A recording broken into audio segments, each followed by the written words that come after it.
బాహుబలి ధీరుడు రాజమౌళి జగపతి బాబుపై ప్రశంసల జల్లు కురిపించాడు. ఫ్యామిలీ హీరో నుండి విలన్ గా టర్న్ తీసుకున్న జగపతి బాబు ప్రస్తుతం ఫుల్ బిజీ అయిపోయాడు.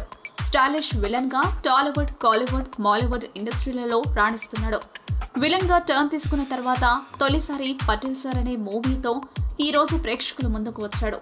ఈ సినిమా చూసిన దర్శక ధీరుడు రాజమౌళి సినిమాపై తన స్పందనను తన ట్విట్టర్ ద్వారా తెలియజేశాడు. జగపతి బాబు పటేల్ సార్ గా అదరగొట్టేశారు. దర్శకుడి వాసుపరిమి తొలి చిత్రమే అయినా అనుభవజ్ఞుడిలా తెరకెక్కించారు. వారాహి చరణ చిత్రం మరో హిట్ చిత్రాన్ని తన ఖాతాలో వేసుకుంది. ఇటీవల నేను విన్న పాటల్లో ఈ సినిమాలోని అవ్వ బుజ్జి పాట చాలా నచ్చింది అని పోస్టు చేశారు జక్కన్న.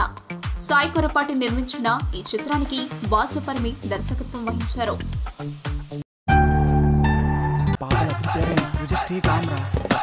సార్ అది టూలెటన్ పెట్టారు. ఒక్కడు చెప్పండి అయ్యా.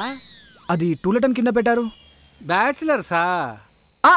టెర్రరిస్ట్లా అన్నట్టు అంటారేంటి సార్? బ్యాచిలర్స్ మాత్రమే సార్. బ్యాచిలర్స్ ఏం పాపం చేశారు సార్? బ్యాచిలర్ లైఫ్ లో ఎంత కిక్కుంటుందో ఉందో ఆర్జీవన్ అడిగాను సార్, తెలుస్తుంది. బ్యాచిలర్స్ అనగానే బేవర్స్లా చూస్తారంట్రా. ఏడుపు వచ్చేస్తుంది నాకు. నేను ఆ మీనింగ్ తో అనలేదయ్యా. వీడేంటి ఏడుపు తక్కువ యాక్షన్ ఎక్కువ.